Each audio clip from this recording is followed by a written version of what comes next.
Well, it looks like somebody learned an important lesson today. Never ever ask for an extra bag of airline peanuts. They don't take too kindly to that. If you're really that fucking hungry, bring a snack on board yourself. Now, for those of you watching who are in public relations or business management, I want you to pay particular attention, because this is how not to market your company. This is a step-by-step instructional video showing you the absolute wrong thing to do if you don't want people to hate you. Now, United Airlines, you may remember them as the airline that breaks musical instruments for fun. You know, they like to do that. Oh, you want to stow your really expensive guitar in the cargo hold? Fuck you. We're going to turn it to kindling. Maybe you can have a nice Christmas fire with that, but you're never going to sing a tune again. Why? Because we're United, and we hate musicians. Well, United decided that they wanted to go from breaking instruments to breaking faces. It's a nice little transition into the current year. Breathe a little new life into the company. Create a nice new ad campaign around it. Fly United, because if you don't, we're going to kick your fucking ass.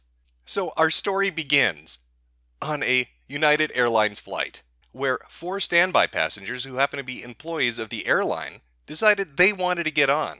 Only problem, flight's overbooked. So what does United decide to do? Do they hire a car to drive the employees? Do they put them on another plane? Nope. Instead, they ask passengers to voluntarily give up their seats for the employees. Oh, hey, I know you pre-planned that vacation months in advance and spent hundreds of dollars securing your place on this airplane. But fuck you, Ted from Baggage Handling really needs to get to the next stop. Maybe your family can stay at an American Inn in Detroit. I don't really give a shit. I'm United Airlines. I broke your guitar, fuck you.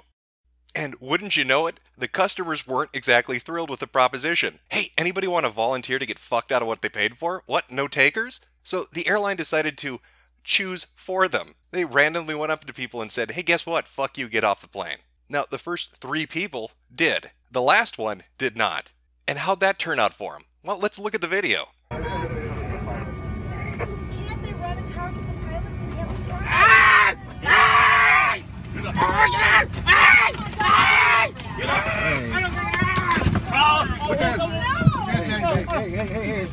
come on. Come on. There you go. Oh, this is Busted his wrong. lip. Oh my God! Look at what you did to him! Oh my God! That's the United Airlines experience I'm talking about. Who doesn't want to fly this airline? In fact, there's another angle of this where you can see his face get slammed into an armrest. I'm guessing that's what ended up giving him a bloody mouth. Can't they rent a car for the pilots and have them drive? Oh my God! Oh my God. Oh my God! No! Oh my Guys, God. my God! What are you doing? No, this is wrong! Oh my God! Look at what you did to him! Yeah, that right there. That part right there. So here you have a paying customer who's booked on a flight, who is essentially beaten and dragged off the flight because United Airlines overbooked and they wanted their employees to be able to fly. That is remarkable. But it gets even better because United just can't fuck up a little bit. No, in for a penny, in for a pound. Let's just go balls to the walls with this one. A United employee first approached a couple that appeared to be in their mid-20s, Mr. Bridges said, and the pair begrudgingly got off the plane. Then the United employee went to a man 5 rows behind Mr. Bridges and told him he needed to get off the plane. The man told the employee, "I'm not getting off the plane, I'm a doctor, and I have to see patients in the morning." We explained the scenario to the customer. That customer chose not to get out of his seat. The situation became uncomfortable for the United employees, who then got on board and took the vacated seat. They were berated by passengers and told they should be ashamed. Oh God, I feel so bad for the United employees who stole paying customers' seats and got a man beaten and thrown off a plane. I hope their feelings weren't hurt. I hope the tears didn't sting as much as that man getting his face broken. A doctor that needs to get home to see patients, and they drag him off a plane so Todd from Baggage Handling can get to his destination. Of course, because this is United. They can't just leave it there. No, they've got to anger even more people by releasing this statement. United CEO responds to United Express Flight 3411. This is an upsetting event to all of us here at United. I apologize for having to re-accommodate these customers. Our team is moving with a sense of urgency to work with the authorities and conduct our own detailed review of what happened. We are also reaching out to the passenger to talk to him directly and further address and resolve this situation. Re-accommodate. That is a really nice way of spinning, get your ass beaten and dragged off a plane. Hey, I'd like to re-accommodate you after I smashed your face in and stole your money. Is that okay, champ? I mean, we're all good here. Here's a couple of coupons. Take a free weekend flight on me. Not really the apology people were looking for. Came off more like...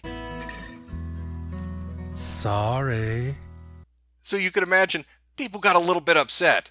They're getting hammered on social media right now because people are rightly afraid that if they buy a ticket for United Airlines flight, they could be beaten and thrown off a plane. They could just be told to get off, even though they booked months in advance, even though they paid hundreds of dollars. They can just be forced off a plane, and if they refuse, if they put up a fight, or if they just outright say no, the police will come in and physically, violently drag you off that plane. And United seems to have no idea why people are upset about this, and their non-apology isn't reaching anyone. Remarkably, our little Asian doctor didn't let it get him down. Somehow, fucking somehow, after being beaten and dragged off the plane by law enforcement, he got back on. I have to go home. I have to go home. I have to go home. I have to go home. I have to... You know what? This needs a better soundtrack. Fuck the police coming straight from the underground. A young nigga got it bad 'cause I'm brown. That's what I'm talking about. Just remarkable. He really threaded the needle on that one. Airport security, the TSA, all those anti-terrorism checkpoints, and this dude who had a confrontation with the police and was dragged off a plane got back on it. He must be like a ninja doctor, some kind of Naruto shit going on. I don't know what kind of hidden jutsu he used, but he figured out a way. So, call me crazy here, but if I'm running a business where customers are paying for a service, I think, there are a few bullet points you want to keep in mind in that scenario. One would be, don't rob your customers. If they pay you money, give them what they're paying you for. And the other stickler, the other one high up on that list, just right below it, don't beat them. Don't physically beat them and then steal what you just sold them. Those two things really good to keep in mind. I know United doesn't give a shit. They're just going to go back to breaking guitars and hitting people in the face. So good job, United. Every step of the way along this entire event, you chose the wrong thing to do repeatedly. You overbook a flight. You force passengers who paid off of that flight. You physically beat a man and drag him off an airplane, and then release a statement saying, "Oops, our bad, sorry we overbooked, we'll try to re-accommodate you." Way to not take any responsibility. Way to not actually address what you did. You could have just come out and said, "We fucked up." But of course not. Of course not. When would a company ever do that? Even when there's video evidence of them fucking up on a monumental level. So GG, because you've just given every public relations and business management student an abject lesson in what not to do.